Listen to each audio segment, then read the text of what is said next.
This is HSBC Global Viewpoint, your window into the thinking, trends and issues shaping global banking and markets. Join us as we hear from industry leaders and HSBC experts on the latest insights and opportunities for your business. A heads up to our listeners that this episode has been recorded remotely, therefore the sound quality may vary. Thank you for listening.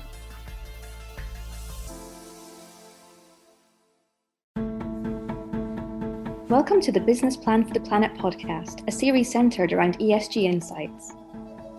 In these episodes, you'll hear from experts whose work is at the heart of sustainability-linked trends and opportunities, as well as from businesses that are delivering change for a better future for us all.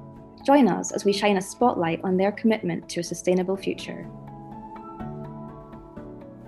Hi, I'm Kelly Fisher calling in from New York City, and I'm the head of corporate sustainability for HSBC in the US.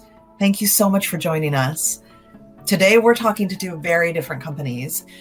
Mercon Group is a company with a business plan for sustainable coffee, while Seaspan is the owner and operator of one of the world's largest shipping fleets, a method of travel that is actually the most fuel efficient for container cargo. Both Mercon and Seaspan have also taken first of their kind steps into sustainable finance. Hi, Juan Pablo. Hi, Matt. We're so glad to have you here today. So let's start with Mercon, Juan Pablo, a company whose stated purpose is to build a better coffee world. I love that. You're a leading green coffee supplier, which, if I understand it correctly, means that you're invested from every level, from the farmer all the way to the consumer. Juan Pablo Ibarra is the COO at Mercon, and you're here to talk to us about that purpose and about the first coffee-only green revolving credit facility and the first in the US, which the company did in 2019, which at the time was kind of unusual and really showed that you were leading. Over at Seaspan, an ambitious ESG strategy has been laid out by the parent company Atlas, committed to being a leader in the container shipping and energy industries. They follow a robust set of ESG targets. Matt Borys, Treasurer and Head of Capital Markets at Atlas Corp, has joined us to tell us more and talk about its syndicated sustainability-linked loan facility, the first of its kind in the container ship industry. To me, the fact that both of you are in finance and operational roles rather than in the sustainability department is a sign that your companies are leading on this. That's always an indicator of success to me when I speak to our clients. So we're so appreciative to have you here today. So getting started, let's first talk a bit about your broader ESG strategies. Matt, if you don't mind, I'd like to start with you first. What are your ambitions and targets for the next 5 years? Yeah, thanks, Kelly, and thanks for having us. So first, just to provide a bit of context on what Seaspan is, we're the largest owner and operator of container ships in the world. So we operate the vessels, we lease them out to some of the largest container ship liners in the world. So Maersk, Hapag-Lloyd. So you can kind of think of us as a pipeline for the sea. And we own the pipeline and operate the pipeline. What flows through that is the responsibility of the global liners. So that's important for how we think about what we can control within, ESG. And like many other companies, we've been tackling components of ESG for some time, but really informally, you try to and maximize safety. So reduce lost time injury frequency, reduce the amount of disposable bottles versus reusable bottles, things like that. But recently we've been coming together and kind of formalizing that strategy as ESG has become more of a formal thing. So we spent a lot of 2020 and 2021 now coming together cross-functionally across the organization to discuss what that formal strategy will look like. Right now you have each kind of silo has been executing on aspects of it for years, but bringing that together. And near term, or in our first year, our goals are modest. So we have our inaugural ESG report coming out this year, and that will set out our strategy, how we look at things, and our objectives. And then long term, we want to be a leader in the space. We see the environmental component as the area where our strategy crosses with our ESG strategy, or our operational strategy crosses over with our ESG strategy. and provides us the best opportunity to kind of make this a competitive advantage and core competency. So we want to be a leader on the environmental side, and what that means is continuing to create like leading edge designs of vessels that reduce the emissions and improve the efficiency, and continuing to kind of improve the global fleet emissions over time. That's great. And I'm so excited that you're doing that work right now, because I think if we can, through this conversation, I'd love to get some even more threads on what you guys are planning to announce in that report. I think that's great. And Juan Pablo, I mean, Mercon, over 60 years, right? You've seen an evolution of what ESG means to you. What is that? What is ESG to you right now at Mercon, and how does that differ? Maybe does it differ from what it was in the past? Thank you, Kelly. It's great to be here. It's great to be able to share with everybody what Mercon's been doing. And to your point, the focus for Mercon is on the global supply chain of coffee. And if you think about that supply chain, at the start of that supply chain is a producer of coffee. And there are different types of producers. Over the years, some of these producers have been able to improve their farming technology with their productivity, their environmental, and their social aspects. However, there have been, in some parts of the world, in areas like in Central America, some small producers that have not been so fortunate, and they still have a long ways to go. And these small farmers generally produce very high quality of coffee, which is at risk of not being sustainable if the living income and the standards and the economics are not in place for these farmers. So we have put in place a lot of programs, and we focus a lot on the need to support that small farmer so that they cover their environmental solution, their social solution in their communities. But of course, there has to be an economic component so that their business is sustainable. And for us, what is really at the end most important is that the ultimate consumer of coffee, right, which has been demanding for many years more coffee, people are drinking more coffee, love coffee, but that they understand that the good and the premium coffee really is sourced from certain areas where coffee is very difficult to grow. And for them to understand the impact that a truly sustainable coffee supply chain can have on the living income and the standards of living and the standards of sustainability for these producers. That's great. And by the way, I forgot to tell you this. I was on the phone a week ago with a regenerative agriculture nonprofit that we're working here with in the US. And the woman actually said to me, have you ever heard of this company called Mercon Coffee? They're my example for exactly what I point to when I say regenerative agriculture and that sort of farm to customer work. And I was like, well, funny you should mention that. I'm going to be talking to them in a week. So you started to allude a little bit to this, Juan Pablo, but I'd like to hear from both of you. And why don't we start with you, Matt? What is driving this? Because to me, when you unpack an ESG strategy that is as comprehensive as both of you have going at your companies, it really comes down to who are the drivers, who you're trying to serve. Is it investors? Is it customers? Is it, your employees, your executives, media? So Matt, maybe if you don't mind starting, I'd love to hear from you on that. Yeah, I think it comes from more particularly in the last few years, it's come from a lot of sides. The investor community has been increasingly demanding an ESG component, and I think to start, the standards have been relatively low. It's do you have a formal strategy? Are you thinking about this? Are you doing something about it? Creditors are looking to sort of set up metrics to gauge ESG and grade you against it. In the container shipping industry, the Poseidon Principles was created by creditors, by lenders, to sort of formalize the metrics and by which you're measuring emissions, by which you're graded against, so that it could increasingly over time be a bigger component of their underwriting.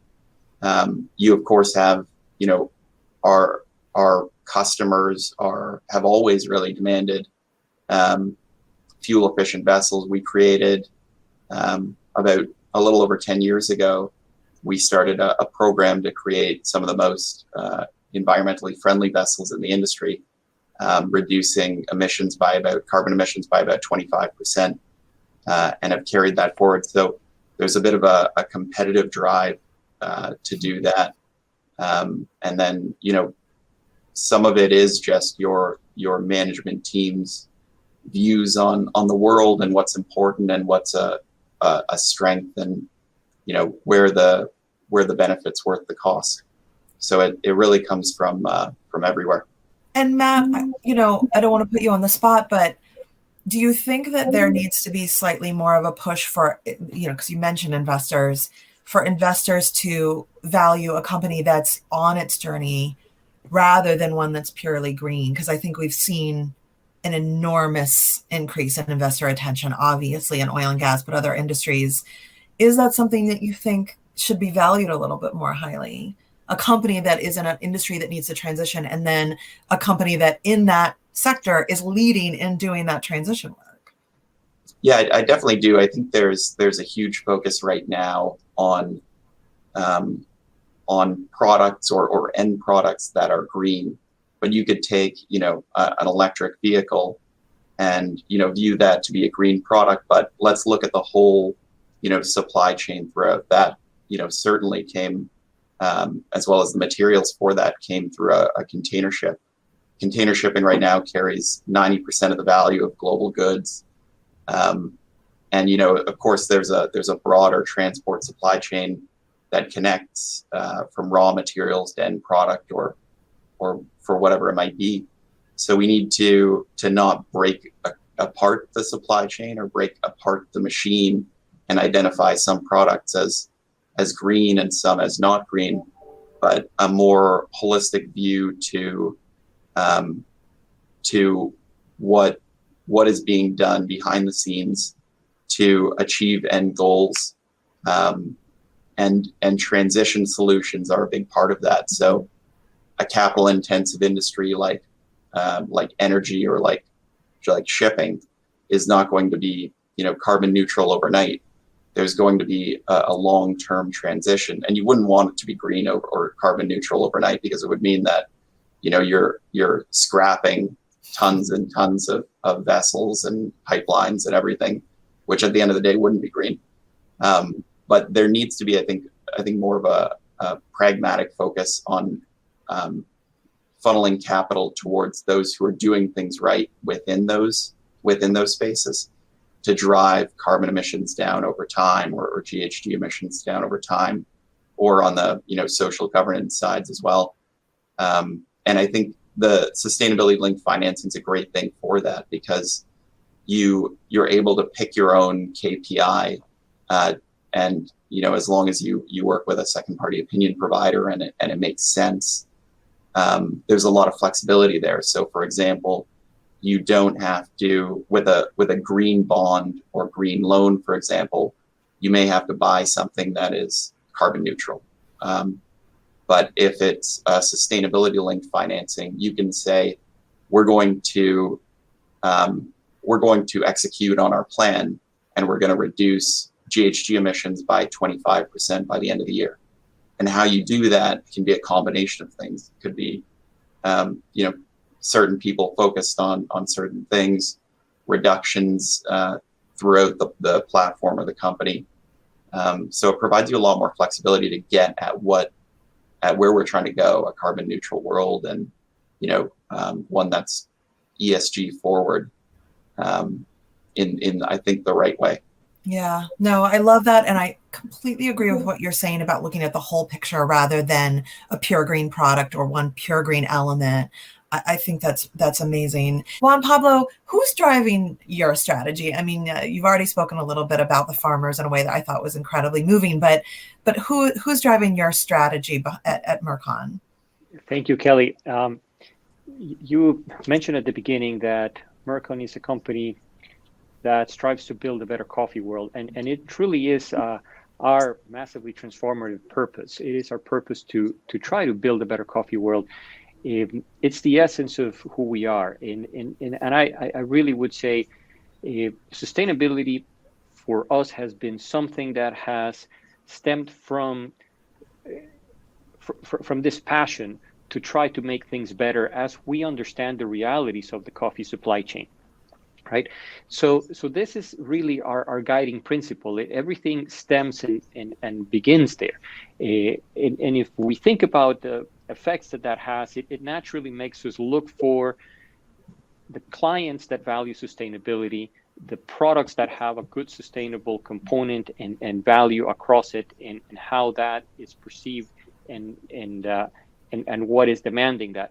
But of course, every single stakeholder along all of our chains. So when we think about financing, for example, we naturally started looking for sustainable financing about 4 years ago, and started to explore what could be done and how we could better align some of these additional areas of work that we're doing with our sustainability programs with all of our commercial activities.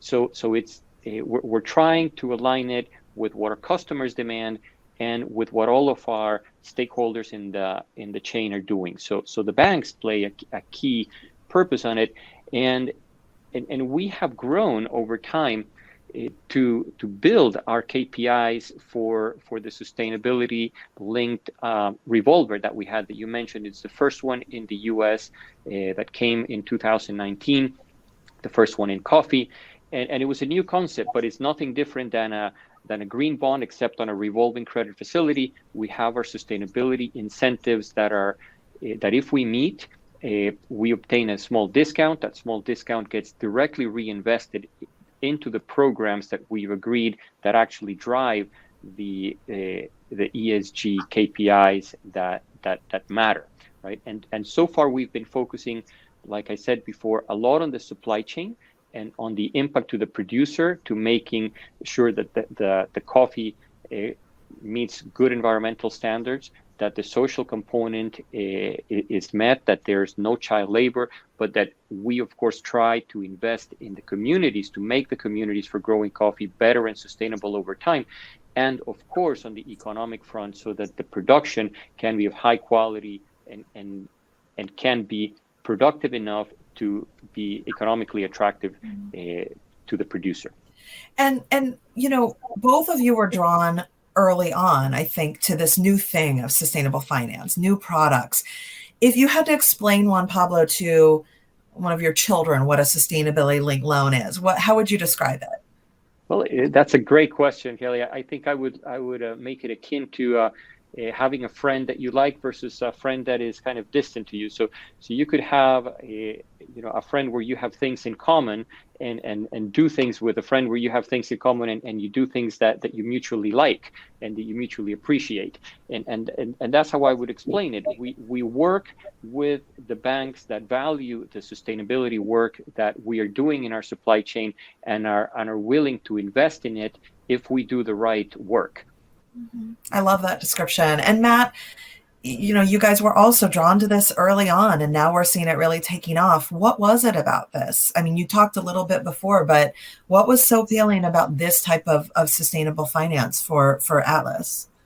Yeah, I think when we learned about the concept of sustainability linked financing, it seemed well aligned with where we're trying to go and looking to do things the right way. I mean, we've been a leader on the environmental side, on the safety side for 10 plus years.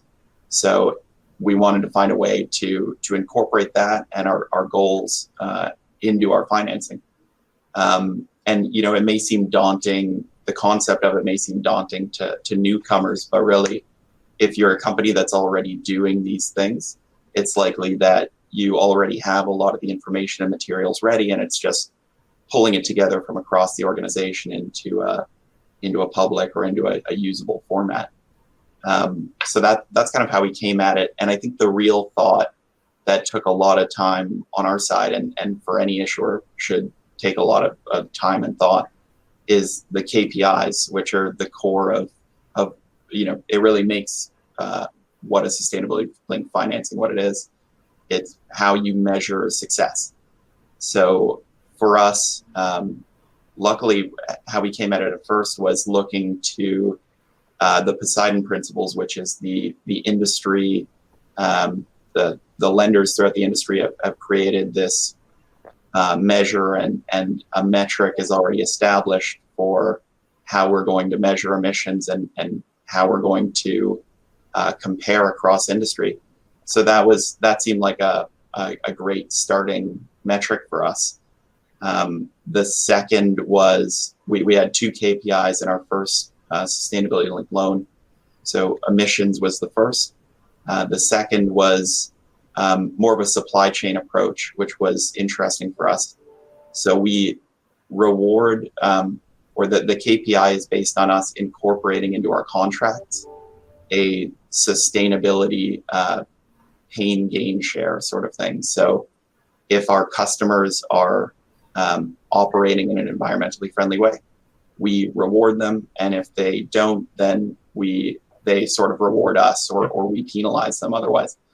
And that drives alignment throughout the supply chain, so that what our customers do flows through, and the pricing impact that we receive is effectively in part flowed through to our customers.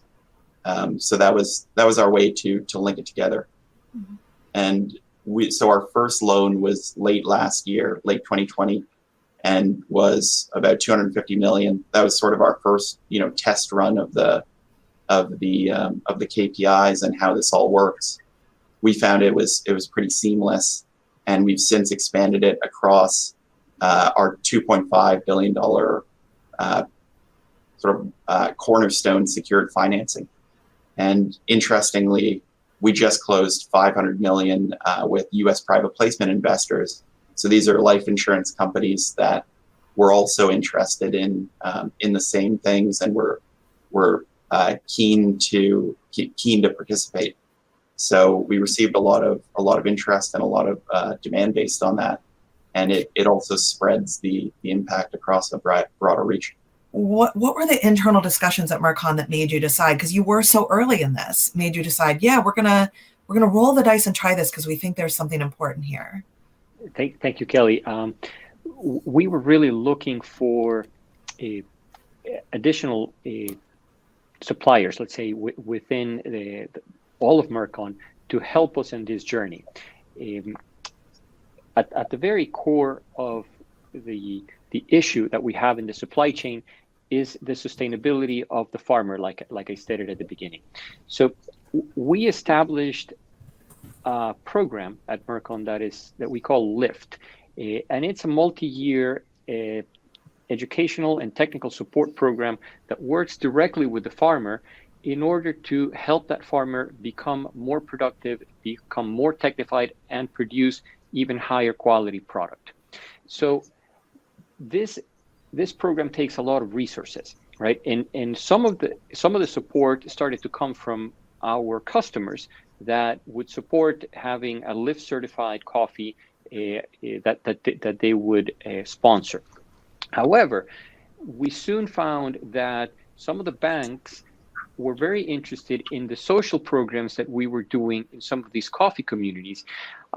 We work very closely with Seeds for Progress Foundation, which invests in the public schools and in the education of the teachers for these public schools to make the schools truly good. So we invest also in the infrastructure, bring up the infrastructure, ensure that the programs, the technology, and the teachers are good. And we want to make sure that children get a good education. If they get a good education, they're much more likely to remain over time in the coffee business, remain in their community, and make these communities prosper, right? And so we saw the sustainability linked loans with all of the indicators trying to do the work that we're advancing with our technical support team on the supply chain, linked to incentives that could be directly reinvested into the social programs like Seeds for Progress, and therefore making it a closed circle. And our banks really loved that story. It was a way to connect our needs with something that they were willing to invest in. And I love that, because I think the public is a bit fatigued of commitments with lack of action. And that's what I see day in and day out looking at these sustainability linked loans is I see a real action around the environmental side, GHG emissions, but I'm also seeing all the stuff that you're talking about. I'm seeing real social goals, real diversity and inclusion goals. And they wouldn't be in there if your companies didn't think that you are going to address them. And that's really powerful. Well, we need to wrap up. Unfortunately, it was an incredibly brief conversation, but incredibly full of information. I want to thank both of you so much and everyone who attended. And a couple highlights for me is I hear from both of you that you're not focused on one stakeholder. I think that both of you and both of your companies seem to be focused on a myriad of stakeholders all at once in very thoughtful ways. So that would be something that I would share as a recap for all of us. And you're driving for success ahead of there being things pushing or demanding it of you. That's what is a leader. That's what defines a leader, right? Both of your companies were willing to investigate a new way to make sustainability happen before it was the norm. And I think that's really admirable. And I love that a good business plan of any kind actually probably should be a business plan for the planet, for the people who are on it. And that I thank you very much for being leaders out on realizing that and addressing that. This has been a really special event for us. I'm so grateful. And I just want to thank you again, Juan Pablo and Matt. Thank you. This has been a special podcast in the Business Plan for the Planet series. More episodes will follow shortly, so please do keep an eye out for those. For more information on the programme, visit business.hsbc.com/sustainability.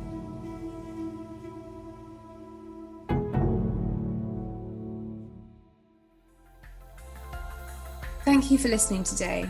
This has been HSBC Global Viewpoint, Banking and Markets.